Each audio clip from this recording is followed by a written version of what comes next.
નવસારી જિલ્લાના કેટલાક વિસ્તારોમાં પણ વરસાદની શરૂઆત થઈ છે। કબીરપુર, કાલિયાવાડી, જૂના થાણા વિસ્તારમાં વરસાદ વરસી રહ્યો છે અને લાંબા વિરામ બાદ નવસારી જિલ્લામાં ફરી એક વખત વરસાદ વરસ્યો છે અને ગરમીથી લોકોને હાલ તો રાહત પણ મળી છે। બીજી તરફ ખેડૂતોમાં પણ ખુશી છે। લાંબા વિરામ બાદ નવસારી જિલ્લામાં ફરી એક વખત વરસાદની શરૂઆત થઈ છે।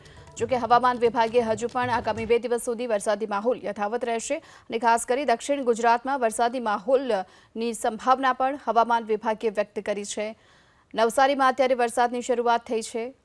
કબીરપુર, કાલિયાવાડી, જૂના થાણા સહિતના અનેક વિસ્તારો એવા છે જ્યાં અત્યારે વરસાદ વરસ્યો છે અને લાંબા વિરામ બાદ આ વરસાદની શરૂઆત થઈ છે। જોકે વરસાદના કારણે રોડ રસ્તા પર હાલ પાણી ભરાવાની પણ શરૂઆત થઈ ચૂકી છે। તો આ સાથોસાથ આવતીકાલે રાજ્યમાં ભારે વરસાદની આગાહી કરી છે હવામાન વિભાગે। વલસાડ, નવસારી, દમણ, દાદરાનગર હવેલીમાં ભારે વરસાદ વરસી શકે છે અને એક સપ્તાહ બાદ રાજ્યમાં સારા વરસાદનું અનુમાન પણ લગાવાયું છે।